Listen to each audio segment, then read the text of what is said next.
Once again, it's a beautiful day in Rock Hill, South Carolina. If you don't know, you better ask somebody. You're in tune to 710 Radio, iHeart Radio, Rosemary's World of Cannabis. Guess what? We're going to be back after this public service announcement. We're going to do some blurred lines for you. And then when we come back after another PSA, guess what? We're going to have Roz McCarthy on the line for Minorities for Medical Marijuana. Stay tuned. We'll be right back.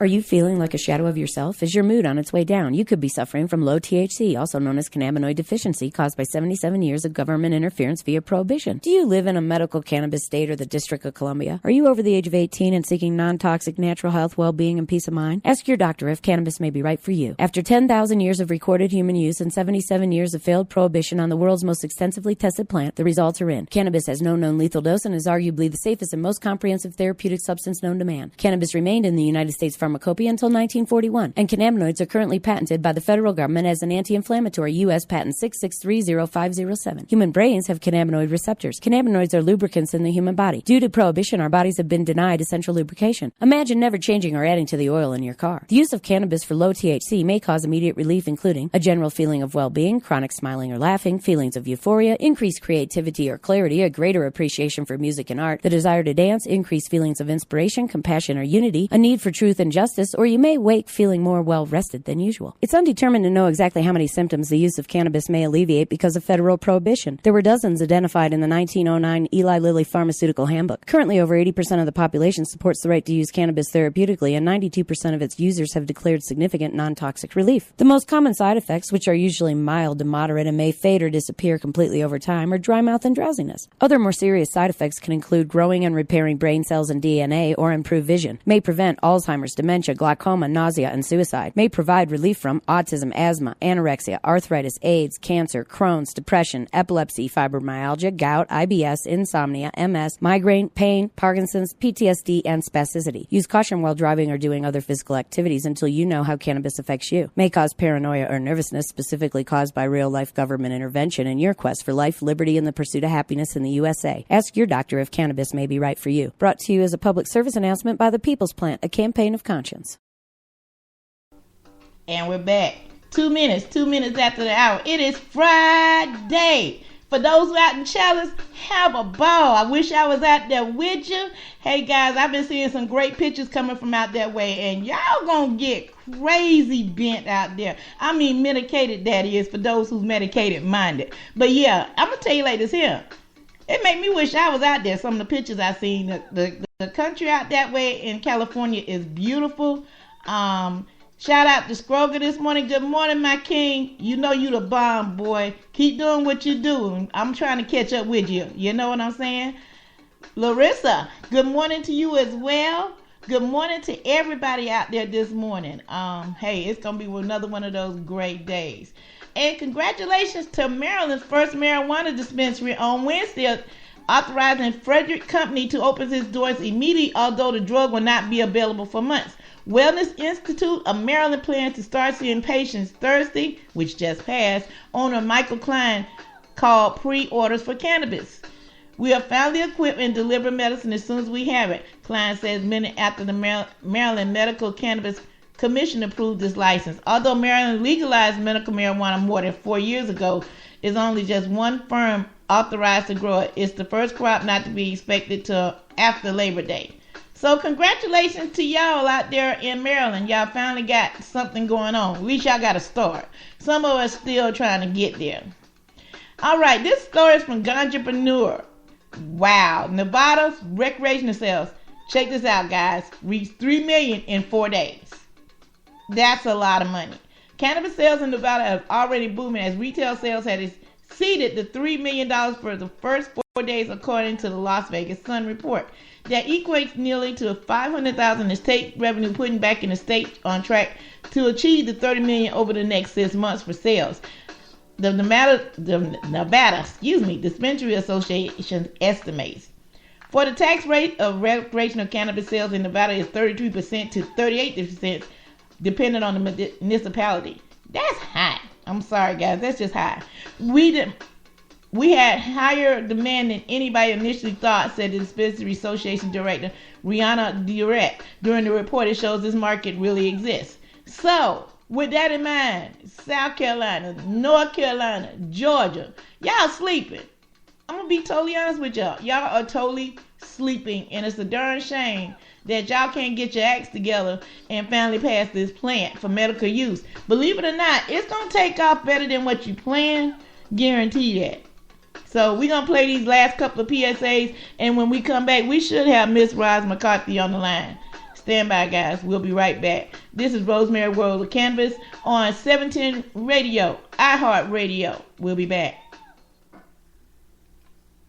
Are you feeling like a shadow of yourself? Is your mood on its way down? You could be suffering from low THC, also known as cannabinoid deficiency, caused by 77 years of government interference via prohibition. Do you live in a medical cannabis state or the District of Columbia? Are you over the age of 18 and seeking non-toxic natural health, well-being, and peace of mind? Ask your doctor if cannabis may be right for you. After 10,000 years of recorded human use and 77 years of failed prohibition on the world's most extensively tested plant, the results are in. Cannabis has no known lethal dose and is arguably the safest and most comprehensive therapeutic substance known to man. Cannabis remained in the United States pharmacopoeia until 1941, and cannabinoids are currently patented by the federal government as an anti-inflammatory U.S. patent 6630507. Human brains have cannabinoid receptors. Cannabinoids are lubricants in the human body. Due to prohibition, our bodies have been denied essential lubrication. Imagine never changing or adding to the oil in your car. The use of cannabis for low THC may cause immediate relief, including a general feeling of well-being, chronic smiling or laughing, feelings of euphoria, increased creativity or clarity, a greater appreciation for music and art, the desire to dance, increased feelings of inspiration, compassion or unity, a need for truth and justice, or you may wake feeling more well-rested than usual. It's undetermined to know exactly how many symptoms the use of cannabis may alleviate because of federal prohibition. There were dozens identified in the 1909 Eli Lilly Pharmaceutical Handbook. Currently, over 80% of the population supports the right to use cannabis therapeutically, and 92% of its users have declared significant non-toxic relief. The most common side effects, which are usually mild to moderate and may fade or disappear completely over time, are dry mouth and drowsiness. Other more serious side effects can include growing and repairing brain cells and DNA, or improve vision, may prevent Alzheimer's, dementia, glaucoma, nausea, and suicide, may provide relief from autism, asthma, anorexia, arthritis, AIDS, cancer, Crohn's, depression, epilepsy, fibromyalgia, gout, IBS, insomnia, MS, migraine, pain, Parkinson's, PTSD, and spasticity. Use caution while driving or doing other physical activities until you know how cannabis affects you. May cause paranoia or nervousness, specifically caused by real-life government intervention in your quest for life, liberty, and the pursuit of happiness in the USA. Ask your doctor if cannabis may be right for you. Brought to you as a public service announcement by the People's Plant, a campaign of conscience.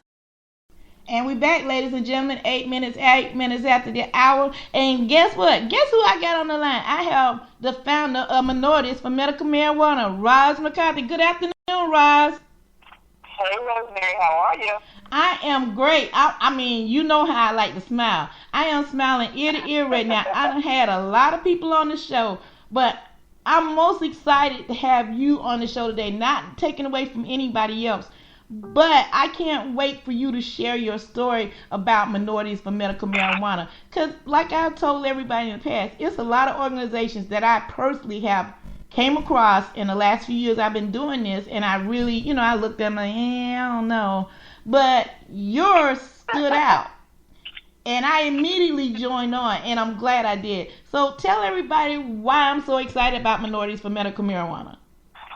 Absolutely. Well, first and foremost, thank you for having me on, and thank you for, before I even tell everybody about the organization, is the fact that you are part of the organization as the South Carolina chapter president, and we appreciate all the work that you do and just your advocacy and just your excitement for making sure that we stay informed.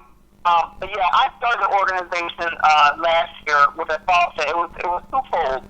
First, it was a personal experience. I'm not a smoker, never been a smoker, never really been interested in smoking. However, I lost my mom 11 years ago to breast cancer, and the devastating effect of the chemo and watching her quality of life that was so poor in the last 6 months of her life was something that will never leave me.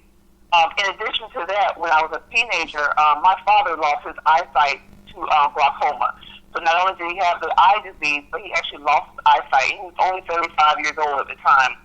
And so due to the glaucoma, due to the loss of the eyesight, my father actually took a really spiral turn downhill, suffered mental illness, had some issues with someone, a caretaker, taking advantage of him, ended up becoming bipolar and schizophrenic, and long story short, my father ended up not taking care of himself, and he passed away at an early age of 57. And so, and if you couple all that, then I guess the cherry on top of everything is the fact that, in 1998, my son was born, and going through life and taking care of him. 2 years into his 2 years after his birth, we found out that he had sickle cell. So Brian has sickle cell. We have been in and out of the hospital with Brian all of his life. He's now 18 years old. And so if you package all that up together, my healthcare background and my experience in healthcare made me do research, and the stigma that folks like, oh, don't smoke weed and that's pot and that gets you high. When I saw what was going on in Florida and the fact that the medical marijuana program was on the verge of being legalized, I started doing my research and looking at the plant itself and how it could have the healthcare benefits and what could have been a different story for my parents. And I just have a responsibility for my kid to make sure he's informed. And you're talking about an 18-year-old black male who may at some point in time need to take cannabis. It was a priority for me to get involved. It was a priority for me to figure out this industry. And then on top of that, my background working with businesses and doing business consulting, writing grants, doing minority certification. When I looked at the economic impact of this industry and the fact that there were only 1% of African Americans had a play in this industry across the board, I knew that I wanted to create an organization that addressed that issue so that we would have more opportunities. And that's how the organization. That's literally, I was laying on my couch. Literally, I had a thought in my mind, like, I really want to start an organization. I need to do it. I was literally just laying there, and a commercial comes on. And I hear the commercial. I'm like, okay, I gotta do this. I gotta get myself in order. And then I'm laying there, and I felt the spirit of my mother say, if you don't get up off your butt right now and get to moving. And I literally picked up, got on my computer, started looking up names, started looking up, what was going on throughout the country, and bought a domain name, built a website, and here we are a year later. Wow. I mean, Roz, I'm speechless. I mean, all of us, one point in time, we'll think about certain things to do and we don't do them. But for you to take that initiative like that, that's incredible, especially in the state of Florida. I mean, like I said, when I read it, I was impressed. I mean, and then I seen all the other stuff that I'm going to let you talk about in just 1 second as well. Words cannot describe the admiration and respect I have for you just doing that alone. First of all, by not being a non-user, but you seen a need and you seen a necessity and you took an initiative and drive. That says a lot right there.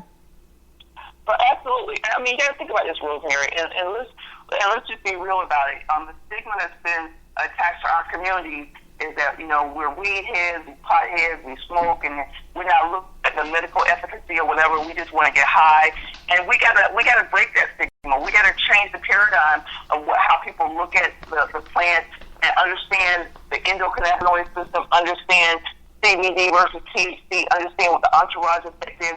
Why does this plant help so many people that it specifically has states that are legalizing it to be able to treat folks that have HIV/AIDS, to treat folks that have glaucoma, that have cancer, that have epilepsy, that have Crohn's disease? There's a reason and a rationale, and it's up to us. We cannot wait for someone to deposit information to us.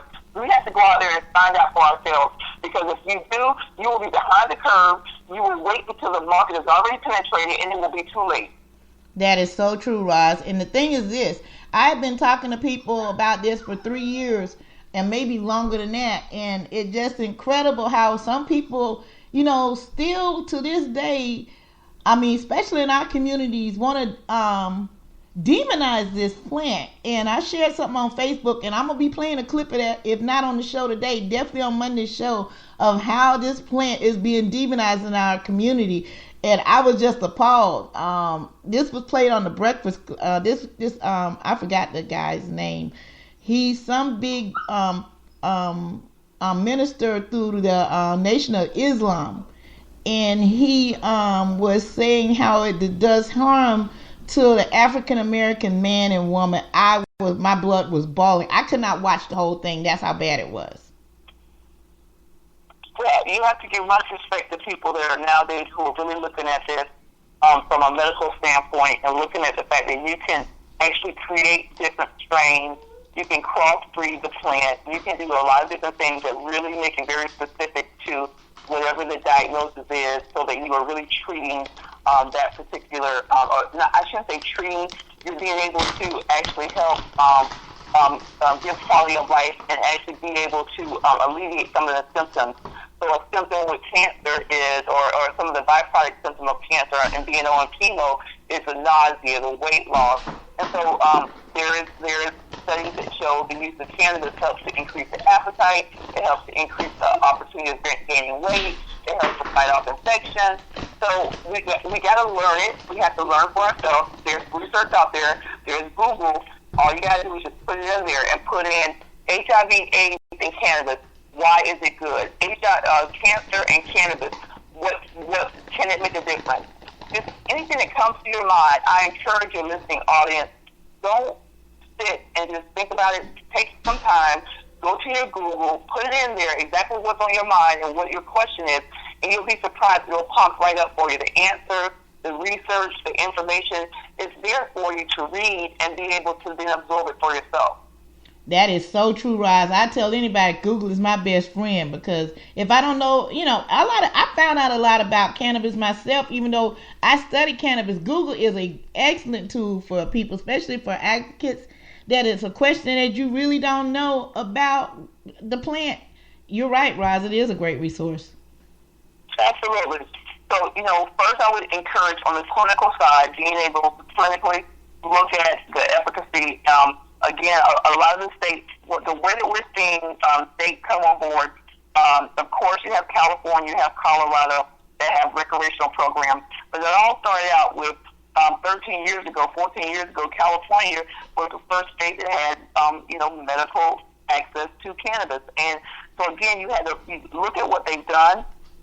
You can see the writing on the wall where it may go, but first and foremost, it identified those diseases and those conditions that they felt like the utilizing the plant would make a difference and improve quality of health.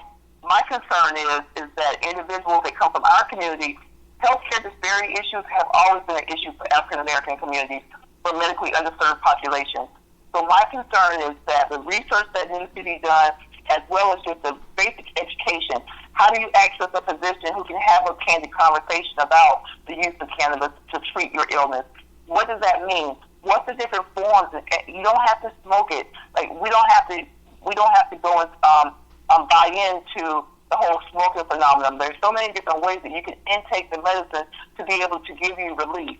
There's creams, there's topicals, where if you have joint pain, leg pain, chronic pain, back pain, when you put some of that, almost like a stick of balm that has cannabis inside of it, and once you do it, and depending on the percentage of the concentrate, you actually feel immediate relief. I felt it. I mean, I've never ingested, but I've had the use of a cream on my foot, which was killing me. And I'm telling you, immediately, I felt relief.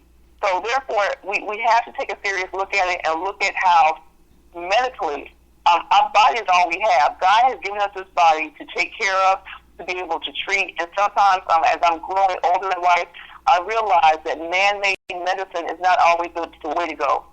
That is so true, Roz. And I'm going to go ahead and piggyback on that a little bit.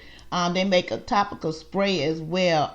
Whilst I was in Denver, I got a chance to try all those things that you was talking about, because I have arthritis. And you're right, you can spray it on and it's real good relief. And what a lot of people, especially a lot of seniors, matter of fact, I had the pleasure of talking to a 66-year-old lady yesterday, and she said she done put down all her medication and use cannabis. And she, she smokes, but she does other things as well. She's using it in her food. She's juicing. She's every way that plant can be broke down and she can afford to do it, she does it. And she says her life has changed so much. She's 66 years old, and she says she don't mind telling everybody her age, because she says she's going to live to be 106 using cannabis. Right.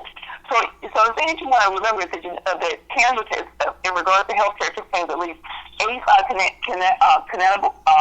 cannabinoids, many of which are known to have a medical value. So some of the areas that you want to look at is on the body side.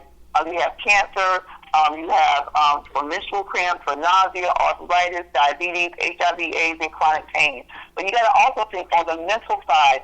You have the utilization of the plant and for your health, for your mental health. It's great for ADHD, depression, anxiety, OCD, PTSD, autism, epilepsy, Alzheimer's, and any sort of brain damage. So again, there's a body physically and a mental health component by utilizing plant that can definitely be supported and promoted. And what's happening right now is more research is being done.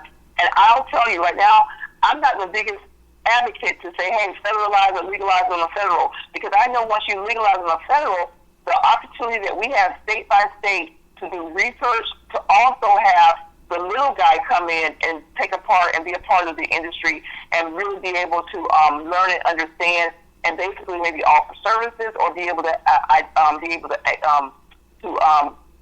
access to the medicine. It's so much easier state by state versus federally, because then you start seeing big pharma and the big medical device companies and the big, large organizations come in and they capitalize the marketplace. And at that point, you have to be one of a giant. You have to be one of the giants to come in and be able to stay there and be successful. That is so true. They're trying to work their way in now via California and Colorado. I mean, slowly but surely they trying, but we got to keep it out just a while longer till we can at least get our foot in the door and get it done, because, I mean, here in South Carolina, we still got a ways to go. North Carolina, I want to applaud them. When they written their bill, they put 2 implements in there in Section 6, where it has to go to the people as of now.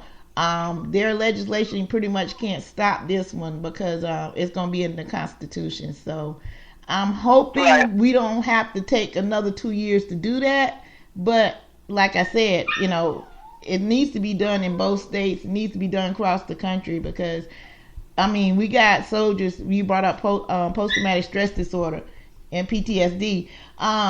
The thing is this, we got soldiers that's dying 22 a day that need this. It's probably more than that. Those are just the ones they say committed suicide. It's not saying from the opioid overdose or anything else, which we know on the No More Brown Bags, that every time you got a pain, they're willing to give up those narcotics in a heartbeat and have you hooked. And then you're on that train, and it's a crazy train, because all you do is sleep.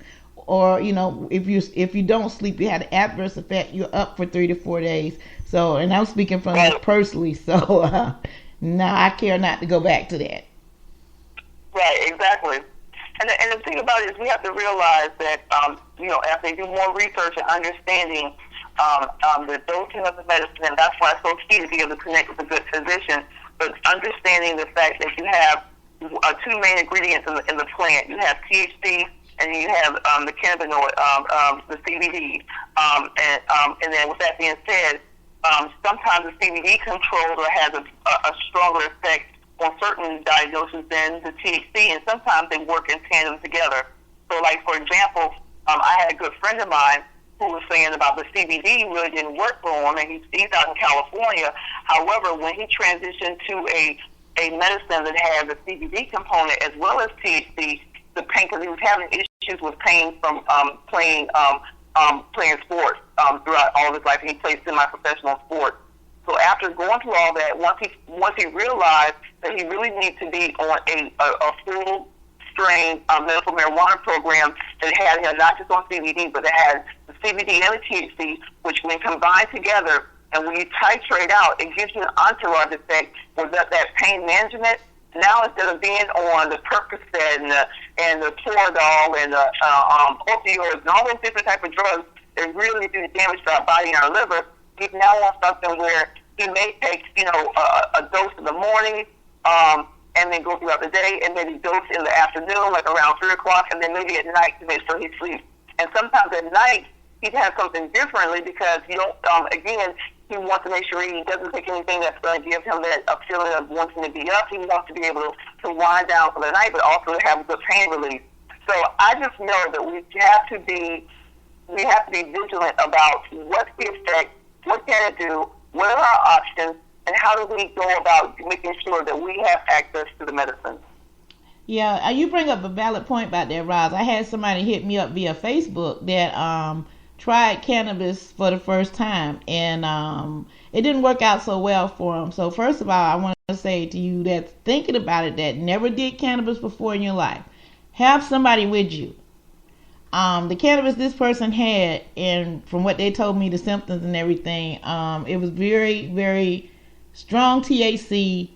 And at the time, he didn't need that. He needed that with a CBD, what he needed more than anything else at the moment. And it had the adverse effect on him. And I'm just glad he was at home. So those people that are really considering trying cannabis for the first time in medical states or recreational states, have somebody with you before you try it, okay? And not only having someone with you, work with your physician. Exactly. What we have as an organization, let me share what our organization is about. We have 4 different points that are important to us.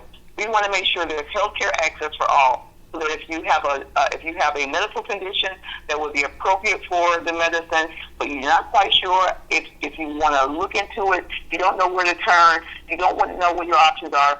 We have education, we have connectivity, we have a physician network of physicians that we can have reach out to you. We actually have one of our physicians here in Orlando who's going to come to South Carolina and do a talk about the efficacy and understanding from a physician's point of view, how he treats his patient and how he decides on what type of recommendation to make and what type of dosing to tell the patient when they're taking their medicine. So that's number 1. Number 2, we focus on public policy. Public policy is key. If you do not start right now when states are becoming legal and make sure that you have legislation that is supporting the fact that you want to have healthcare access for minority communities, but even more so that you have diverse business groups, minority-owned businesses who want to take a part of this industry. If you don't get that law written in from the front start of everything, you will not. It won't happen. I'll give you some numbers. From 2011 to 2018, this is an estimated cannabis sales, U.S. marijuana sales estimates from 2011 to 2018. Started 2011. Everybody who's out here, I want you to write this down, listen to me. I'm telling you, do not sleep on what's going on. 2011, 1.5 billion. 2012, 1.2 billion. 2013, 1.3 to 1.5 billion. 2014, $2.5 to $3 billion in sales. 2015, $2.8 to $3.3 billion in sales. 2016, $3.1 to $3.6 billion in sales. 2017, $3.6 to $3.9 billion. 2018, $4 to $6 billion in sales estimated in the country, and that's not with every state being online. That's with that's medical as well as recreational sales as well. Not all states are recreational. You only have a handful that are recreational. So that tells you, in a nutshell, that this slowing down effect of this plan, or what's going to happen is not. There's not going to be a slowing down effect. So public policy on our side, if we don't put things in place so that we have an opportunity to be able to participate in the revenue that's being generated, we will get left out. Number 3, we talk about social reform. We're doing expungement clinics. We're also looking at creating legislation that if we have minor possessions of medical marijuana right now for medical conditions, why do we still have people, black and brown people, still in jail for holding or having possession of marijuana? Exactly. We want to, again, state by state, look at ways that you can create legislation that makes a difference, that you look at the social reform of the education piece. And then always the business development side. We want to make sure that businesses have an opportunity and have a chance to be able to participate. So these are 4 areas, again, we focus on, we push out. We want to make sure that, we connect our community to this industry in a meaningful way. Not hearing me talk, we have members that join us. And so our members pay $100 for the year. The reason why, because it tells me if you're serious or not. And these are folks who want to either grow, they may want to cultivate, they may want to do edibles, they may want to have a dispensary, but it's just not that. These are folks that have ancillary services, I have realtors. I have a construction firm. We have an art company on there. We have an accountant. We have a business consultant. There's so many other areas within the industry that you can be able to create revenue for yourself that you do not touch plant. So we created this membership where you join us, we're going to get you connected no matter what state you're in. So if you're in Pennsylvania, they got a brand new law that says that each group in Pennsylvania who gets a license, you have to support diversity and hire and contract with diverse business groups. Well, we can be that advocate to help you get in. And so if you want more information about being a member, you want to get more information about everything that we're talking about and how committed we are, go to M4MM United.org. M is in Mary, the number 4, MMUnited.org. But my focus is not for you to hear. My focus is for you to. When I went out 2 weeks ago to these 3 brothers, they own they're citrus growers, and they're going to go after a Florida license. And I went to their packing house, and I actually got a chance to see their packing house and see their farm, their land, their parents own. And they've been in farming for 40 years, and now they want an opportunity. That's what makes my heart swell up. That's what I get excited about, because creating this organization has given them an opportunity. I have another farmer that's up in the Janesville area. He's been in the wine business and farming on that side, and now he wants to be able to have a play in the cannabis industry. So now we got him turned on. We got another group out of Tampa. They are social workers who've done a lot of the social services work on the healthcare side. So now they have a model for a dispensary that has a large social service component to it. Wonderful business plan, awesome business plan. They're a member. We got them plugged in. So those are the stories that we want to talk about. Those are the stories that we're going to highlight. Exactly, Roz. I mean, it makes my heart feel good. Question for you: the people that was doing the orange growing, what part of Florida is that in? Just out of curiosity. That's in Manatee County. I passed by that area. I know where it's at, because I couldn't tell by the pictures. I passed by that many a time as a child growing up, and I love the smell when those orange trees bloom in the time of year. Wow. Well, the state of Florida put in in the new bill at the last minute, they did put a caveat that said it would give a special preference or give more points for if there's a farmer that applies for a license, that if they have a citrus background. So it just so happens that this group of 3 brothers, 3 African-American men who own this farm have been in citrus for the last 30 years. So we want to, that for me is a priority. Get them plugged in. Get them the resources. Partner them up. It's not about owning. Let me tell you, my mantra in life is I'd rather own a percentage of something than 100% of nothing. So it's not a matter of saying, okay, I want this license. You got to figure out how to, one, humble yourself down a little bit. Look at the opportunity. Okay, listen, there's 4 different parts that need to happen to make this happen. I only got one piece of the puzzle, but these other folks got a piece, and this person has a piece. Well, let's join our forces together, and let's make all of our strengths come together to come out and be able to do something powerful together. And that's what's happening here. We are literally connecting our members to groups, to opportunities that will allow them to be in this space, that will give them the opportunities, that will allow them to be able to create new revenue for themselves. It's just a beautiful thing, and I'm excited about it, as you can tell, and I want to do more. We're moving into Georgia. We're moving into South Carolina. We're moving into Missouri. We got Texas on the radar. We have a chapter president in New York, in New Jersey. So those are some of the areas that we have now. We're out in Arizona and Nevada, and we're going to continue to grow. We're going to continue to do the work and get people connected and make sure that we have some real nice success stories this year. I'm going to tell you like this here, Roz. I know you've been doing some running around. I know that it's working.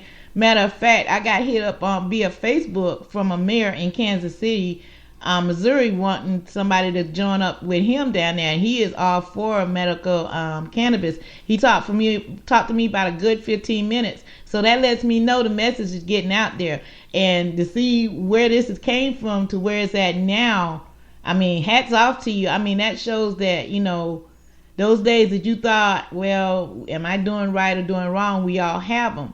But at the end of the day, aren't you glad you continued? Aren't you glad you pushed on? Aren't you glad you got off that couch? Because I'm going to tell you the truth, I am so happy for you, Roz, because what you fail to realize is you keep me going. I mean, because I'm going to tell you, I've always wanted to throw in the towel a few times, because the point is, there was no diversity out here when I started.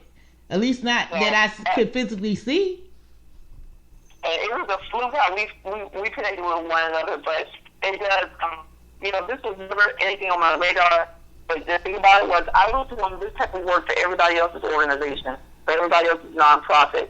And for me, I've never worked this hard. I've never been so inundated, sometimes so stressed out. I'm not making money, so I'm not over here balling out of control. I'm not. But it feels good. It's like when God puts you in the right place at the right time, He opens up doors, and He opens them up so wide, and He gives you vision, and He says, I need you to lead this. And last year, when things were so tough for me, and it was so difficult, and I'm doing this all on my own. I put my own money into the organization.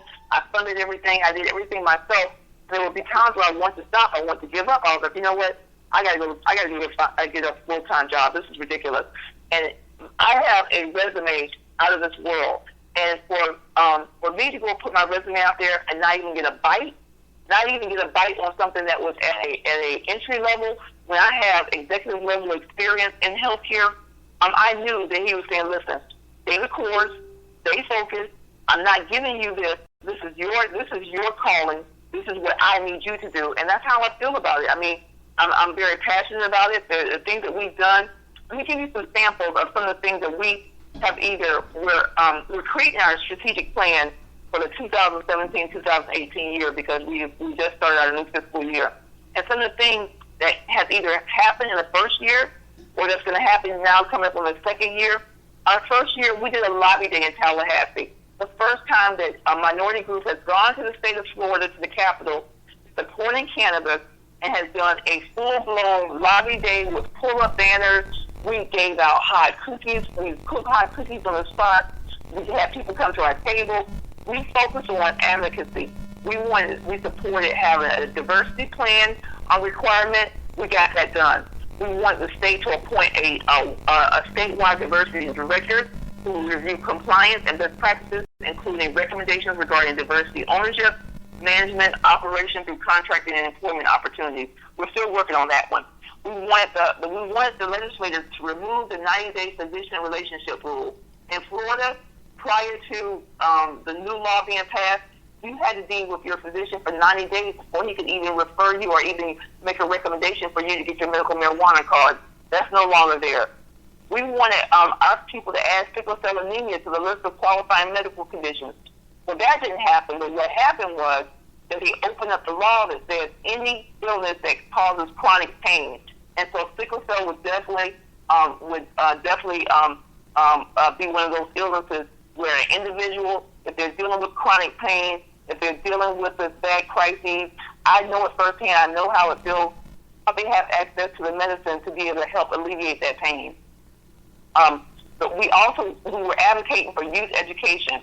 We want to create education about strategies and interventions to prevent youth from marijuana use.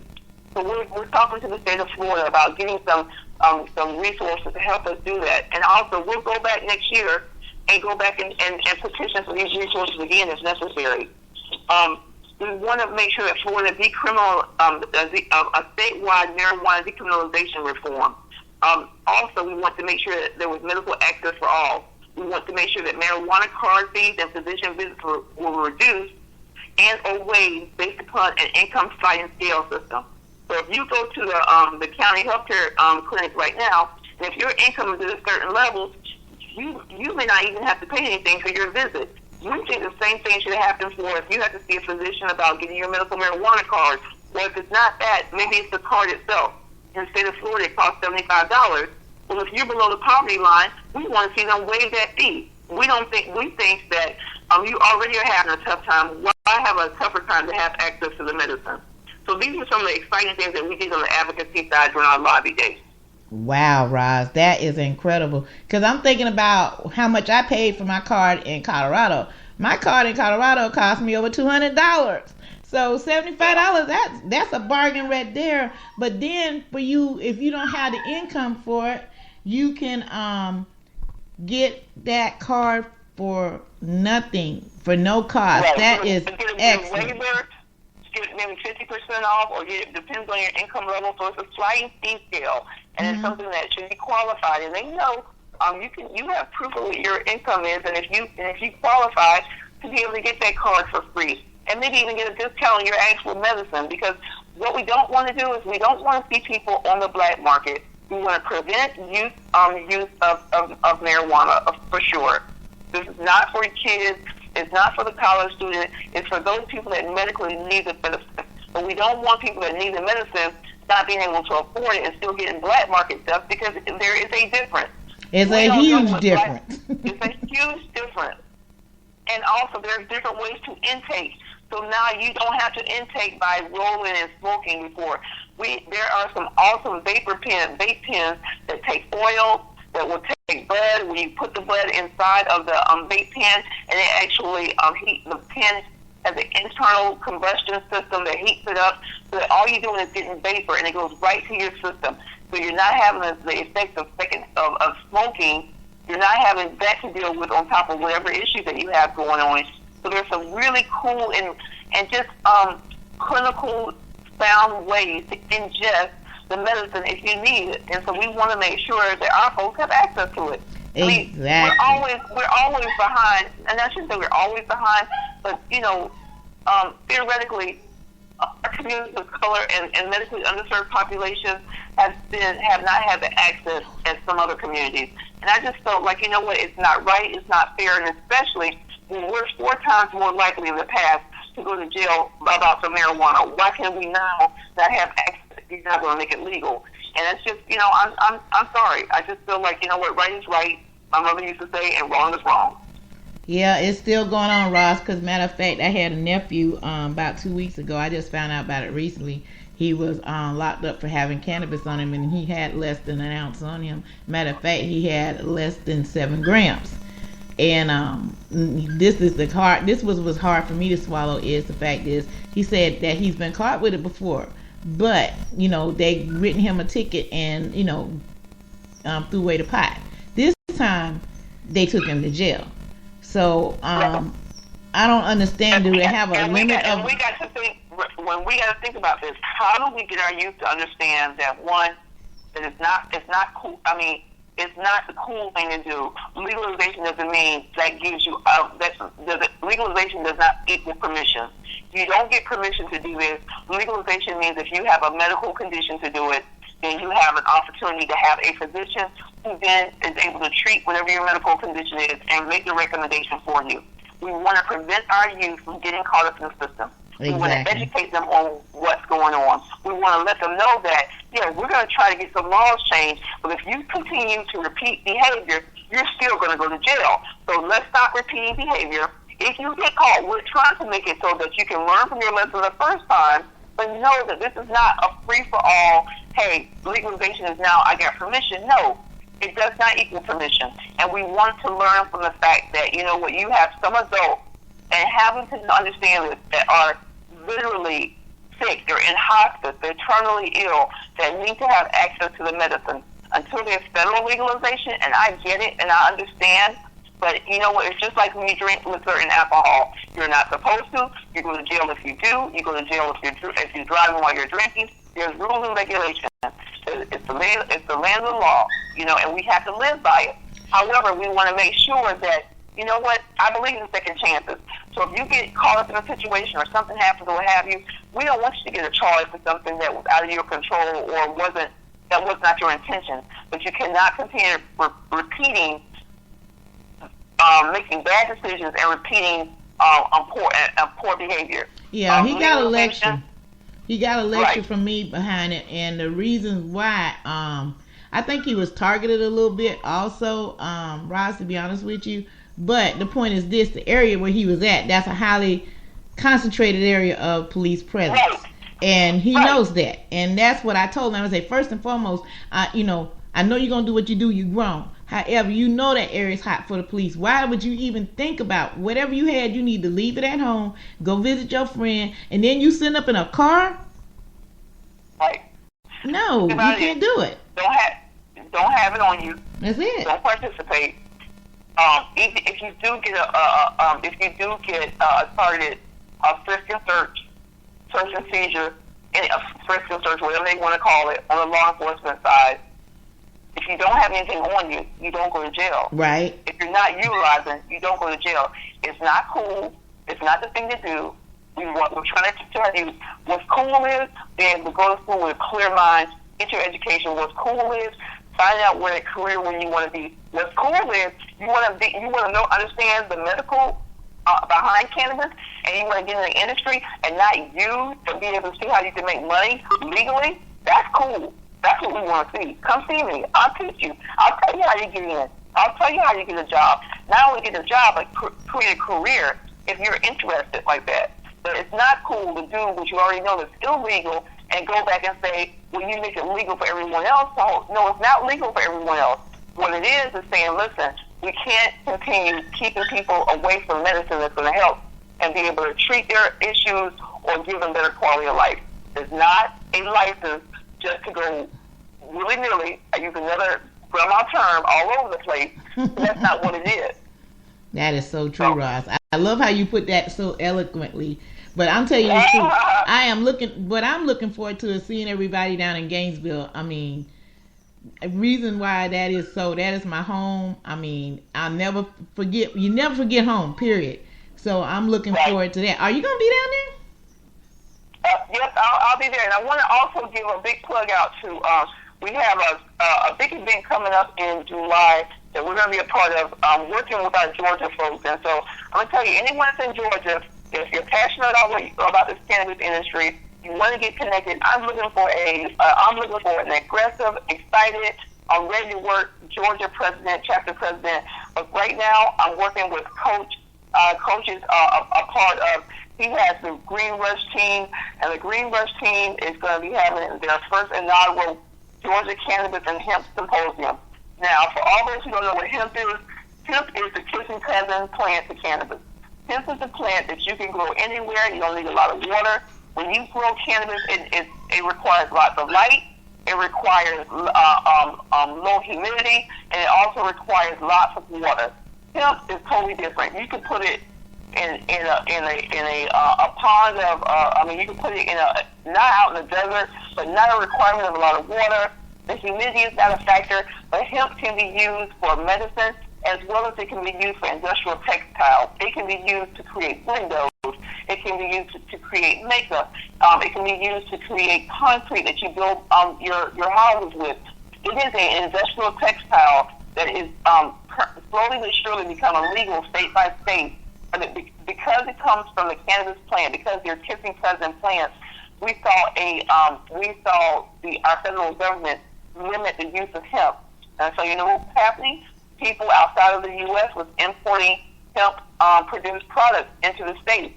And now they're saying, like, wow, you know what, we may need to develop this hemp industry. So we're excited because we were doing this legislative session in Florida. We were able to get Florida A&M University identified as one of the research centers for hemp in the state of Florida, along with University of Florida. Go Gators. And the two research centers is FAMU and University of Florida. And that was our commitment to make sure that SAM had a place, that we wanted them to make sure they have an opportunity, if they so choose to do this research, that you have actual statute that says that you, by law, have an opportunity to do this researth. Roz, that's going to be the first, excuse me, I don't mean to cut you off. That's going to be the first HBCU in the country to do this, correct? No. North Carolina A&T actually is doing it right now. They were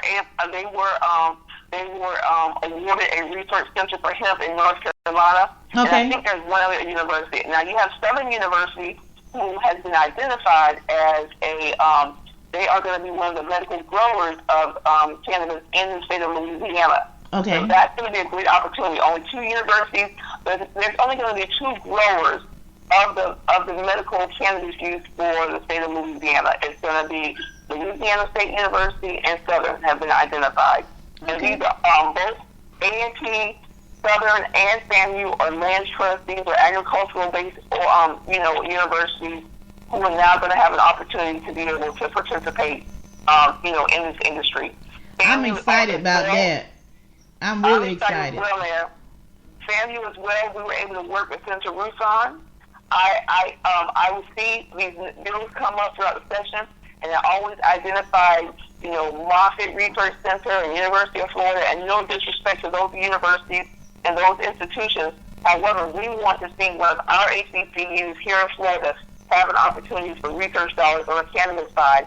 And I'm happy to say on the cannabis side, working with Senator Rutan out of St. Pete, Tampa, that we were able to get FAMU will receive $10 of every $75 medical marijuana card that's purchased here in the state of Florida for research. So it's an awesome opportunity. Awesome. If you multiply that up, we're forecasting there's going to be over 400,000 medical marijuana cards issued out, and so 400,000 times 10. That means, anywhere close to $4 to $5 million theoretically that family would see for research. So we're excited and proud about the work that we did. I'm proud of y'all too, Roz, because like I said, you never forget home. And by me being a Gator, I'm also a baby Rattler, and I'm gonna tell you the reason why I say that. FAMU has did a lot of work in the Gainesville area, which a lot of people don't know. They work with the youth, especially out at they used to. I don't know if they're still doing now. Out to Eastside High School. When I was in the band out there, they would have guys and girls to come down from FAMU to work with us during the marching program. So that's why I'm so excited for both the Rattlers and the Gators to get such a great program. And I mean, I literally have tears in my eyes because I have friends that graduated from FAMU alumni that I am going to be talking to when I get to Gainesville, so we can go ahead and get more people involved in this program. And I know for 110% fact they'll be on board. Right, exactly. So the last thing I'll leave you with, as we wrap up, I just want to let you know that the inaugural Georgia Cannabis and Hemp Symposium is going to be a gathering of national experts and advocates focused on the future cannabis industry in Georgia, and specifically addressing issues in the minority communities. It's going to be July 21st to the 22nd. This is produced and put on and organized by Coach. We essentially call him Coach. He's out of Atlanta. He's with the Green Rush team. We have the Honorable D. Dawkins Hagler.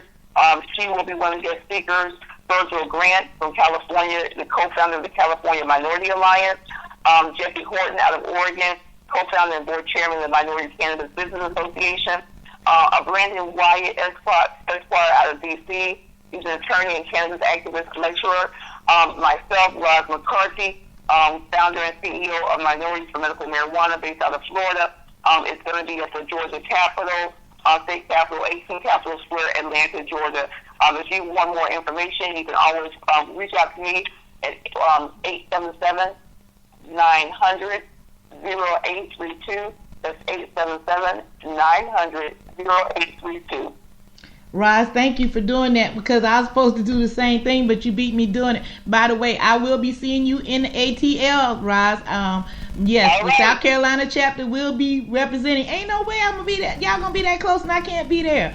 If I have to walk or if I have to get a mule, whatever I got to do, I will be in the ATL the 21st and the 22nd of this month, ladies and gentlemen. That's right. I got to represent the South. I got to. That's awesome. Thank you so much, Rosemary, for having me on today. I appreciate you. I love you. I just encourage everyone, please know that from me, and this is someone who this was again just a thought, and it turned into something so much bigger. I just want to make sure that I create opportunity for folks. I can't do the work for you. I can't do all the research. You got to get yourself educated. You got to do your research. You got to learn about the industry. But if there's anyone that's interested in getting into the industry, career-wise, contracting-wise, you want to be a grower, you want to get a dispensary. Rome was not built overnight, but you feel free. You contact us, and if we can get you plugged in, your success is my success. Go to www.MSMary4, United.org, M4MMUnited.org. There's information there that you can get your membership done there, and just join us. And know that, Rosemary, I appreciate all the work that you're doing in South Carolina for us. Well, thank you so very much, Roz. Roz, I thank you for coming along and where I can join a group and feel as good as I do. And when I get a chance to see you, I'm going to give you another big old hug, because like I said, you don't understand how much you're doing for my people down in Florida. I know they're your people too, but them are my people. I mean, no matter where I go across the United States, I've been traveling now for almost 31 years between military and then being a spouse of a veteran. when you can hear about things that's happening at home and you get the opportunity to thank that person personally, saying thank you for taking care of my family, thank you for taking care of my people, thank you. On top of that, you hit 2 of my favorite schools. Roz, you have my heart. I love you, my sister, and I can't wait to see you in ATL. Right. Thank you so much. Thank you, Rosemary. Appreciate you. Thank you, everybody. Have a good day. You too. Bye-bye. Hey, guys, Bye-bye. That was Roz McCarthy with Minorities for Medical Marijuana, the founder and president. I mean, guys, that's no joke. When you can get out there and like I said, 1 year, and turn around and got chapters. That's just from her background and knowledge. She's seen a need and she got out there and she got the job done, and she's still doing the job where she was told she couldn't do it. When you can get that kind of movement in the state of Florida, you have my heart and you have my respect. Always, guys. Hey, guys, this was a great show today. I hope you wrote down some of the information. If not, you can go to speaker.com and you can pull back up that information, because this is a show that you want to share with everybody that's even think about it. You're a minority regardless of color, age, or creed. If you're not up in the top 1%, you're a minority. Just think about that, okay? Share this with others. This is important. This is happening across the country. We have a chapter here in South Carolina. I'm needing your help. We're getting a chapter in Georgia. We're going to need your help. Anywhere else, if you think you want to get in, hey, you got the numbers to call. So I'm going to play this last PSA, and we're going to be out of here in about less than 4 minutes. Hey, wow, the time has flown today. You're in tune to 710 Radio, iHeartRadio, Rosemary's World of Cannabis. Be your spot if you was with us here on 710 Radio. For more information, contact 710 Radio or Miss Green Jeans on Facebook, or Rosemary's World of Cannabis, or better yet, contact me Rosemary, on my page, or contact Red Rain White. Anyway, you can have this spot. This is a 20-second spot going on 21, 22, 23, 24, and 25. You can have this spot if you want it. Are you feeling like a shadow of yourself? Is your mood on its way down? You could be suffering from low THC, also known as cannabinoid deficiency, caused by 77 years of government interference via prohibition. Do you live in a medical cannabis state or the District of Columbia? Are you over the age of 18 and seeking non-toxic natural health, well-being, and peace of mind? Ask your doctor if cannabis may be right for you. After 10,000 years of recorded human use and 77 years of failed prohibition on the world's most extensively tested plant, the results are in. Cannabis has no known lethal dose and is arguably the safest and most comprehensive therapeutic substance known to man. Cannabis remained in the United States pharmacopoeia until 1941, and cannabinoids are currently patented by the federal government as an anti-inflammatory. U.S. Patent 6630507. Human brains have cannabinoid receptors. Cannabinoids are lubricants in the human body. Due to prohibition, our bodies have been denied essential lubrication. Imagine never changing or adding to the oil in your car. The use of cannabis for low THC may cause immediate relief, including a general feeling of well-being, chronic smiling or laughing, feelings of euphoria, increased creativity or clarity, a greater appreciation for music and art, the desire to dance, increased feelings of inspiration, compassion or unity, a need for truth and justice, or you may wake feeling more well-rested than usual. It's undetermined to know exactly how many symptoms the use of cannabis may alleviate because of federal prohibition. There were dozens identified in the 1909 Eli Lilly Pharmaceutical Handbook. Currently, over 80% of the population supports the right to use cannabis therapeutically, and 92% of its users have declared significant non-toxic relief. The most common side effects, which are usually mild to moderate and may fade or disappear completely over time, are dry mouth and drowsiness. Other more serious side effects can include growing and repairing brain cells and DNA, or improve vision, may prevent Alzheimer's, dementia, glaucoma, nausea, and suicide, may provide relief from autism, asthma, anorexia, arthritis, AIDS, cancer, Crohn's, depression, epilepsy, fibromyalgia, gout, IBS, insomnia, MS, migraine, pain, Parkinson's, PTSD, and spasticity. Use caution while driving or doing other physical activities until you know how cannabis affects you. May cause paranoia or nervousness, specifically caused by real-life government intervention in your quest for life, liberty, and the pursuit of happiness in the USA. Ask your doctor if cannabis may be right for you. Brought to you as a public service announcement by the People's Plant, a campaign of conscience. And we're back. Hey, the last minute of the show, guys. Hey, you think about it like they said. Hey, we have 30 states in the District of Columbia that has cannabis. Guess what?